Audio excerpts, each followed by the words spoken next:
Okay, we'll go ahead and get started here. Welcome, everybody, to Complicated Capitalization. My name is Amy Holm, and I am a line editor, copy editor, and proofreader for Allegory Editing. And I'm so glad you are joining us for this pop-up workshop. I try to think of topics that we writers often have questions about, and this is one of them. So I'm hoping that this information will be helpful to you. So we'll go ahead and begin. I'm going to fiddle with my computer a little bit here. Okay, so the basics of capitalization. We have been learning about capitalization since we were all very young, of course. So some parts of the information are kind of come naturally to us if English is our first and primary language. But there are some question marks now and then. And it's really because English does borrow from so many other languages. And so many of those languages have different capitalization rules, and some of them have remained in place. And so we have that playing into it. And then we also have some historical just inconsistencies that have stuck with us a little bit. Modern rules have evolved over time to become a little bit more consistent and add a little bit more structure to language, but we still now and then come up on something that just makes us think, should that be capitalized or not? We also have different style guides that we use as writers, and rules, especially for capitalizing titles of works and titles of people, may vary by style guide. We have, Associated Press style, we have American Psychological Association style, APA, we have Chicago style, MLA, Modern Language Association, and these really come into play quite a bit more if you're writing academically and you're doing research. For our fiction writers and creative nonfiction writers, we follow Chicago style. That's kind of industry standard. It's what we follow at Allegory Editing. And we also use Merriam-Webster as kind of another final word. And Merriam-Webster and Chicago Manual of Style often, almost always, I think I could say, agree with each other on things. And so you can often find confirmation in both of those sources. So we have to really just kind of follow common usage, follow our sense of logic and common sense. But other times we just think, I don't know. I don't know if I'm supposed to capitalize this or not. So then we can consult our reference sources. Interestingly, a lot of brand names tend to break capitalization rules for, aesthetic reasons, stylistic reasons. And if you think about it, all of those brands like iPhone, MacBook, eBay, LinkedIn, YouTube, they play around a lot with capitalization. And when you think about it, that's a smart idea because altering common capitalization is eye-catching for consumers. And so I can kind of see why they might want to play with that a little bit to grab people's attention. So we've got what we learned, way back when. We capitalize the first word of a sentence, of course, in English. We capitalize proper nouns. Proper nouns name a specific person, place, or thing. And then we capitalize titles before a person's name. And I'll say more about titles on a later slide. But what we don't want to capitalize is just, I'm calling it stuff you think seems important. We can't just kind of randomly go, well, this seems important, so I'm going to capitalize it. And some people do that. And you might notice that this is done a lot, for example, on social media on Twitter or X, sometimes people will capitalize in that way for emphasis. So we don't really want to just capitalize randomly for emphasis. We can purposely capitalize for emphasis, and we'll talk about that later, but we don't want the random, this seems important, so I'm going to capitalize. We could call this, founding fathers style capitalization, I suppose. And you do see some of this, especially I would say in maybe some tweets that focus on politics, some of that kind of stuff. You'll see this random capitalization for emphasis, and um, it really doesn't work well because those are unnecessary, and so there are other ways to show emphasis. And what I would say is that word choice itself shows emphasis. So if you're choosing the right word to really make your point, you wouldn't need, especially not to capitalize, but you might not need other emphasis. Just say the right words, right? So we do this. Some people still do this because this was very common in the 16th through 18th century in English. And I have to admit here that when I wanted to find a sample of this, where did I go? I went to Chat GPT. I know a lot of us writers, we don't like Chat GPT, and I feel the same in terms of, a lot of the aspects of Chat GPT, but when I wanted a passage written in this style with overcapitalization, it helped me out. So this would be how something like this would have been worded back in the day. Yea, many there be that say a dog's heart is true, et cetera, right? And so this is just a holdover that some writers have kept. And I would say, don't do it. It doesn't really serve any purpose anymore. Um, Resist that temptation to use founding fathers style. Okay, so what we learned in school, proper nouns, names of people, specific places, organizations, brand names, capitalize those. Days, months, and holidays, but not seasons, unless the seasons are part of the title of something. For example, a song title, Hot Girl Summer, the issue of a journal that's published in winter 2025. In that case, the season is it's part of that official publication information, but otherwise, no capitalizing of the seasons. And then major words in titles of books, movies, songs, etc. These are our kind of basics that many of us probably don't have as much trouble with because we've just known these things so long. Um, Articles and prepositions are often lowercase. I've got a couple book titles here, The Pirates of the Caribbean, movie title, a song title. And so we just follow these conventions for our capitalization. Okay, so moving on, the tough one, job titles. Elena's probably wondering why I have her book featured up here, and there's a reason. I'm just borrowing one of her character names on this slide. So the general rule that the Chicago Manual of Style tells us is capitalize titles, meaning job titles, before a name, but lowercase titles after a name. That's the general rule. It's a little bit subjective because some job titles are very specific and maybe unusual. And then we have our generic job titles like waiter, plumber, copy editor. Those are more generic. So it's a little tricky sometimes, but here's a few examples. We've got, obviously, we have the word president capitalized before a name. However, then if we were going to then say we thanked the president for his time, meaning a specific president, it's lowercase, and that feels funny to some people.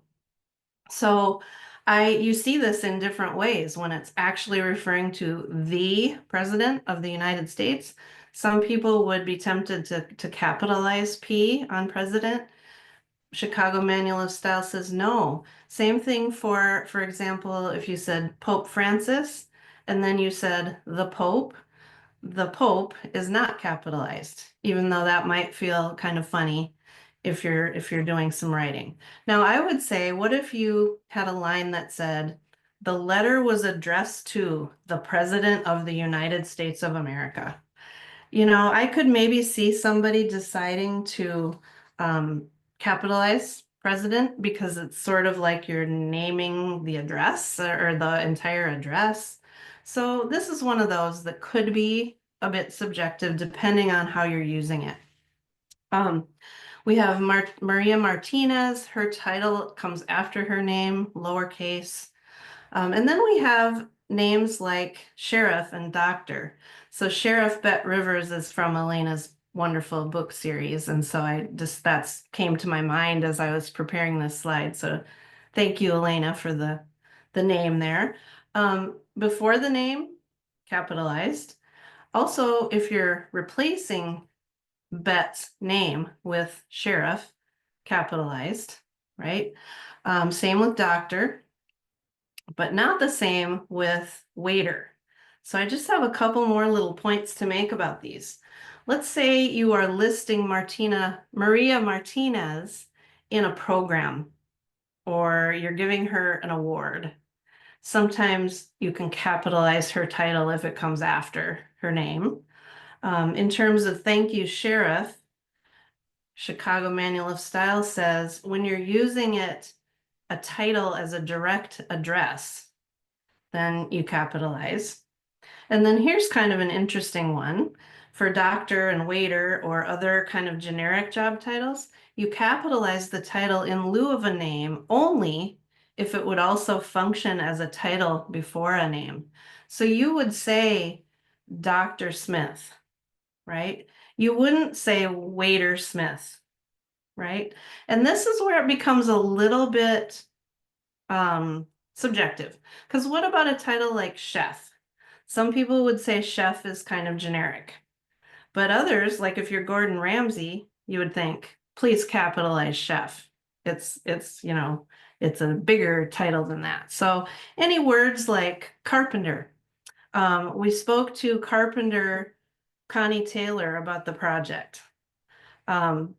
Lowercase carpenter because it's more of, and by generic, I don't in any way mean negative. Just, it's not a specific job title. So you kind of have to ask yourself which job titles are generic, which are very specific. So kind of interesting to ponder. There's always sort of a gray area with some of these rules. All right, moving on. Another time we wonder about when to use a capital letter is after a colon. And I think I'm going to do a separate pop-up sometime about colons and semicolons. That's always a tricky one. But Chicago Manual of Style has a very specific rule about this. And it's recently, Chicago Style has altered this rule a little bit. So I'm indicating that here. You capitalize the first word after a colon when the colon introduces one or more complete sentences. So it used to be that you would capitalize the first word after a colon when the colon introduces more than one complete sentence. Now it's one or more. And so as in my second bullet point, there's only one complete sentence following the colon, and Chicago Style says capitalize that now. So that is a change for them. I meant to look in my, I teach English too, and so I don't think that rule has changed in my English grammar book, so there are some cases where we kind of have to go back and forth with style. But what we have with our first bullet point, the meal came with a choice of 3 sides, colon, and then we have a list. The list is not a complete sentence. It's just a list, and so lowercase.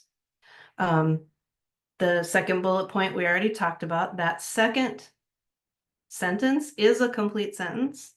And the Chicago Style book says, we want you, the reader, to know that that's to be read as a complete sentence. So therefore, we want you to capitalize it. And then the third bullet point, John had a choice of 3 sides. He could go with salad for the healthy option, but he knew they didn't have French dressing. He could choose fruit, but it was never the good fruit.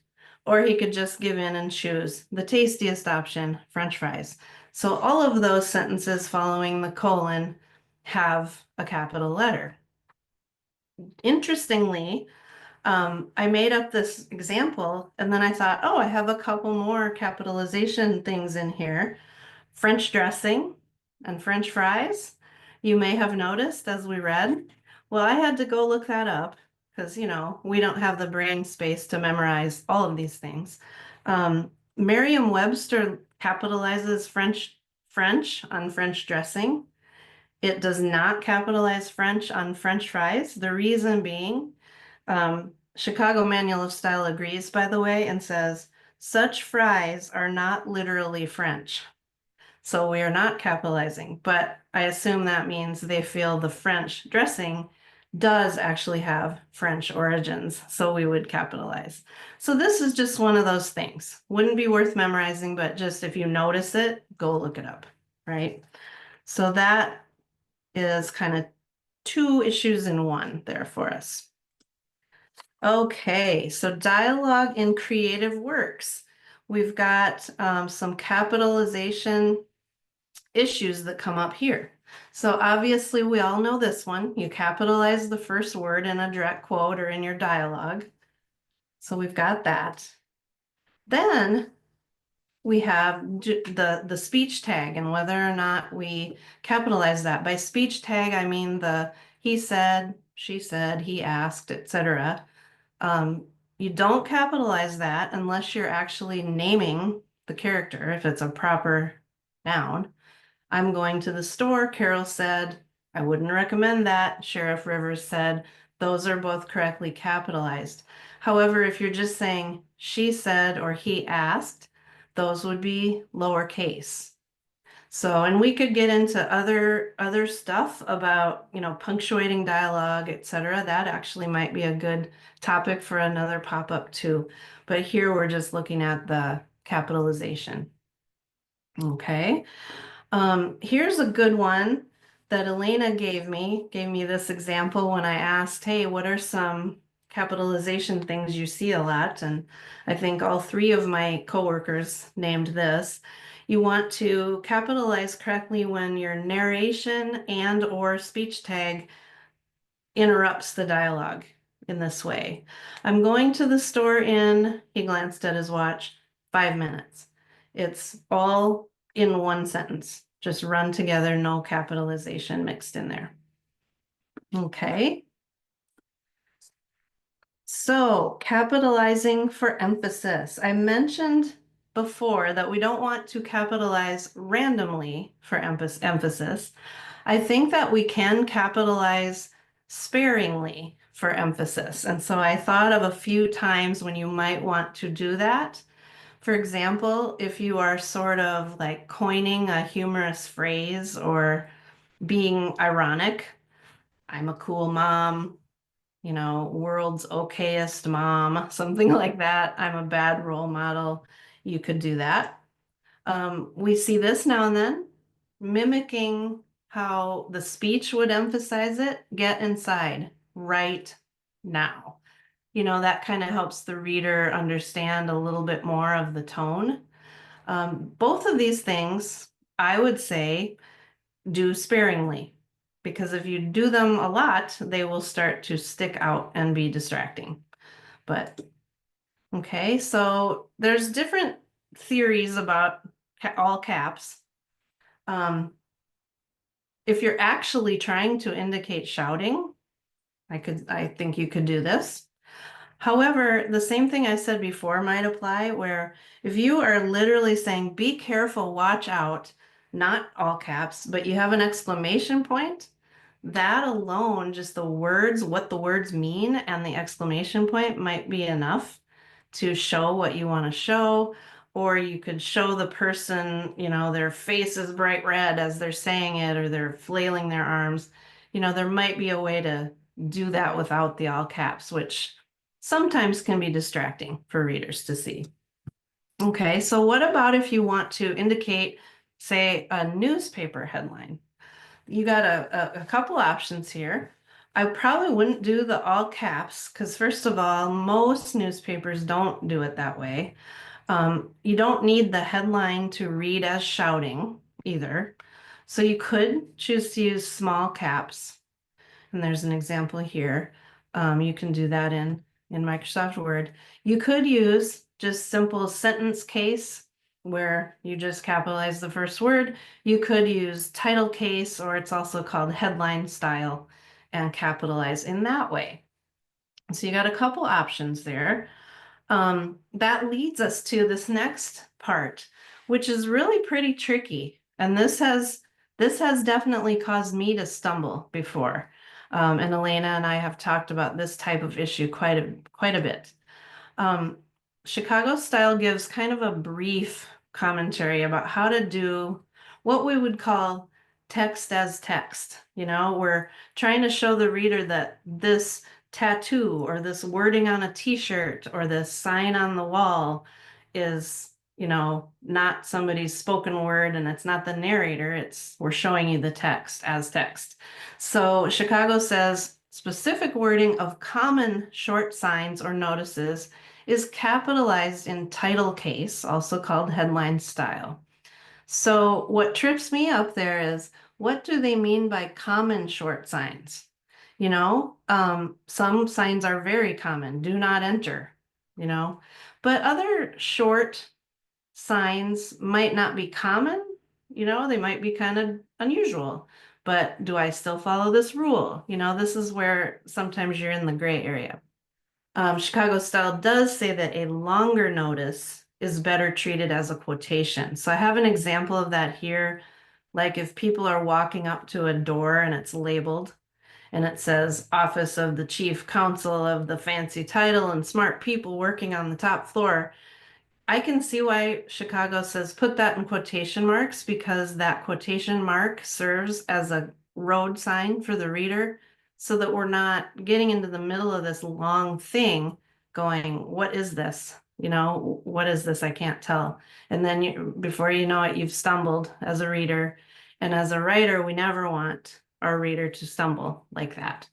So a couple other examples here of basically headline style title case that you could use. So having said that, when I talked to Elena about this, she kind of taught me this information, that a publisher or a formatter may choose to use their own chosen style for text as text or signs and notices. So a couple of examples. You could put Jim's towing service in a different font, a display font. So here what we have is a the regular text is in a serif font, whereas Jim's towing service is in a sans serif font, and it stands out as different. So in that way, it's sort of like a road sign for the reader that, hey, this is different. You could also use the small caps, again, to demonstrate that this is, you know, a sign or a notice of some sort. So, you know, when you are writing your work, and let's say you're going to submit it to someone and try to get yourself an agent, and, you know, you want to publish, you could decide how you want to do it and just make sure you're consistent. And then if your work is accepted or your agent or publisher has a way that they do it, they will make that choice. But as long as you are consistent in how you do it in your work, consistency is very, very important. It shows that you've paid attention to the details. Amy, can I hop on with Yes. a quick Yes. addition to that? Yep. This is part of why when you're doing a submission document that you're going to send to an agent or an editor, we often recommend you simply use all caps, same font, all caps, as an indicator for the publisher that they can then make their choice. So that's often the simplest way to do it. And Jane, we'll show you how to find small caps later. Happy to do that. So okay, just wanted to add that note. No, so what you're saying is we would just use all caps if we're submitting to someone, and then they would go ahead and decide how they do that. Correct. If you're Yeah. self-publishing, right? If you're self-publishing, you get to make that choice yourself, in which case exactly what Amy just said. If you want to use display font or you want to use small caps, you can make that decision as you're formatting your self-published document or working with a Formatter. Okay. If you are doing a submission document to an agent or to an editor, our recommendation and industry standard is simply put your text as text in all caps in your Times 12-point font, Times New Roman 12-point font. That is Okay. an indicator for them to then make that decision. Yeah. And that would be for like a t-shirt logo, a tattoo, a Yep. sign on the wall, a Yep. sign on the store, Yep. whatever. Yep. Okay. Exactly. Yep. Okay. Very good. All right. So when we're capitalizing words, we often wonder if we're supposed to capitalize the word the. And I could have gone in a lot of directions with this because there are a lot of situations. It makes me think of, like eras of time, the Jazz Age, the Harlem Renaissance, things like that. Usually the is not capitalized on those, but we would always want to look those up to make sure we've got it right. So Chicago Style says in terms of periodicals, you basically have to look and see on the masthead or cover of a periodical, whether it's a hard copy or you can go look online and see how they do it. Do they include the as part of their title and capitalize it? If they do, then you do too. So some examples here. We have the Los Angeles Times. The is lowercase. Chicago Tribune, no the. So one interesting example that came up in the Chicago Manual of Style book is that sometimes your syntax, the order of your words, might require you to omit the article on a periodical that would otherwise need it. I'm a big New Yorker fan. It would be sort of awkward to read, I'm a big The New Yorker fan. That would just seem clunky. And so you can tweak that if you need to. We also have popular place names, and the Chicago Manual lists a million of them. I'm hearing somebody talking, but I'm not sure. Elena, you can check on that for me. Popular place names, it's a huge list in the Chicago Manual of Style. The is usually lowercase on these, but not always. So just a sampling of them here. The Badger State, the Bay Area, the Bay, the Gaza Strip, the Left Bank, the Loop. All of these do not capitalize the word the. So I would say in general, just look these up to make sure. And often you can even just Google and see how most sites, how most sources do it. If you can find one that's in that location and is a kind of an official organization or place, you can follow that. Okay, so I've got a few last tips here. I know I'm running really close to running out of time, but I just want to share a couple more.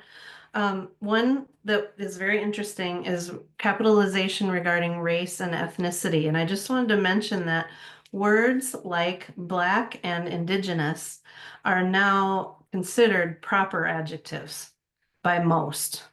And so these are capitalized, and there are many others that you can find in Chicago Manual of Style. It's all in chapter 8.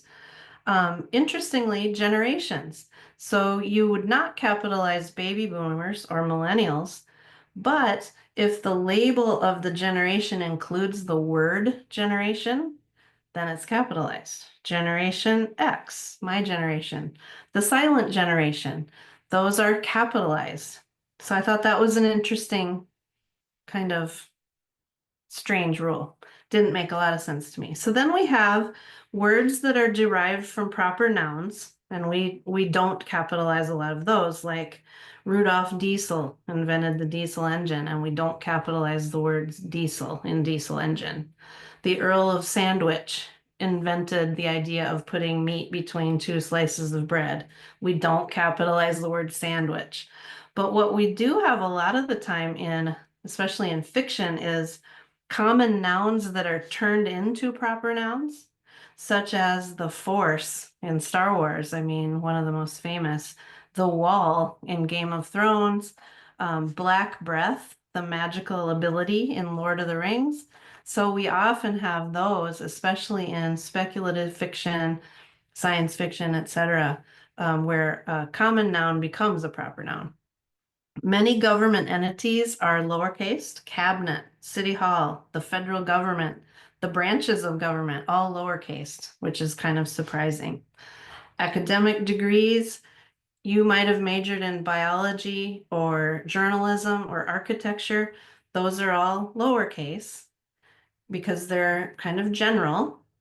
But if your major has kind of a specific unusual name, like precision agriculture, or like my oldest son majored in what we would basically call zoology, but his major, the department's called wildlife and fisheries sciences.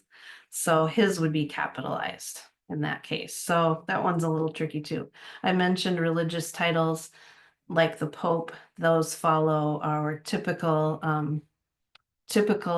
rules of capitalizing a title. Before the name, it's capitalized. After the name, it's not. So, like I said, there are just tons of really interesting ones here. We couldn't possibly memorize them all, but we can kind of have certain guidelines in mind that can help us make those decisions. So, thank you all so much. I'll get out of the PowerPoint here in a minute and we can talk for a minute, but I have here my email address, I have my website address, and also Allegory Editing's website if you would like to find out more. So I'm going to go ahead and stop the sharing. And we'll be sending out that handout along with the recording. Amy, we've got a couple great questions I want to hit in the Okay. chat window. All right. Jane, we're going to end with yours, so I haven't forgotten you. Question about the word okay. Is it all caps? Is it capitalized? Do you want to go ahead and address that? We do spell out okay. We don't use okay. Yeah. And I Um, think I like that because it's a readability issue. It's easier to read a word okay than initials okay. I believe that Merriam-Webster, and I look this up all the time. I think Merriam-Webster uses capital O, capital K. And so in that case, I would not follow that and use that in my writing. I would just lowercase it, unless it's the first word in the sentence, unless it's the obviously. first word of Yeah. a sentence, right? Yep. And that's a readability thing. Yeah. Yeah, that's one I've researched. So go with the Yeah. word, lowercase o unless it's first.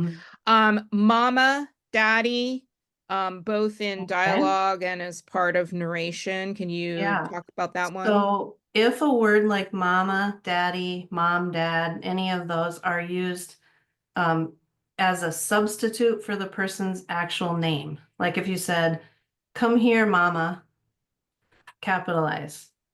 But if you said something like, my mama always made my favorite meal, lowercase. Yep. Right. So, Um, oh, just yeah. to reiterate, for race, white, black, Mhm. brown, we are now capitalizing all of them. Capitalizing. Although I Um, will say, if anyone's interested in that topic, you should Google it and do some reading about it because there are those who would not choose to capitalize white, but they would capitalize black. And so it's an interesting issue and then you could read more about that. But and in and from our standpoint, we would capitalize them all. Is that right, Elena, what yeah, we did in yes. allegory? And to clarify, the reason for that, and I feel pretty strongly about this, is if you're going to capitalize black and brown, which is appropriate, then you also have to capitalize white. Otherwise, you're making white the norm and everything else an other. And that can be considered and is, I think, offensive. Right. So we are now capitalizing all of them. I like that idea. We don't want to make something the norm when it shouldn't be. Yeah, Some people have taken a different approach, like capitalizing white somehow elevates that, and some people don't want to. yeah. So, it's kind of a tricky issue Yeah. and But to interesting me, to is read about. if you elevate one, you elevate them all. You don't get to Mhm. separate them out because I think that creates a That larger would create problem. conflict too. Yes. We have a great question that Jane has asked, and I think you could probably just explain. You could also show it if you Mhm. want it on a Word doc, but where to find small caps? Can you explain how Yeah, to find them? would it be easier to just show I it? think so. That's probably I'll what I just would open do. up a Word Yeah. document. Okay, and then I'll share again. Yep, it should be accessible. Yep. Okay, can you Yep. see that? Yep. We've got testing. Okay, so then if I want it, so this is just normal text. And if I would highlight it and then you go up under format and font. I don't know if you can see way up there. Yep, I got your arrow. Okay, Yep. and then you see here, we have all these effects, and one of the effects is small caps. So you click that and then you turn it into your small caps. Yep. And Jane, you're going to get this video and the handout so you can rewatch how she did that. Amy, one more time, can you point to Yep. where you went? Yep. So follow the Format. arrow there. So I highlighted my text first and then format up at the very top, font. Oh, now my computer's slow. And there's the Perfect. choices. Awesome. Yep. Thank you, Amy. Yeah. Yeah, great. Jane, you got that. Perfect. Awesome. Any other last questions? This has been a fantastic workshop. Another trick is if you have all caps. Oh, yeah. So you can do it in reverse, Connie. Right? If you have all caps and you want to make it sentence case, choose lowercase and then sentence case. Yeah, so you're doing it. It doesn't work the first time you try it. You have to make it lowercase before you make it sentence case. I did not know that. That's helpful. Yeah. I didn't know that. Great. Well, thank you all so much for coming. That was a quick burst of information. I hope it was helpful, and email us, get in touch if you have any other questions or comments. I'm going to go ahead and stop the recording.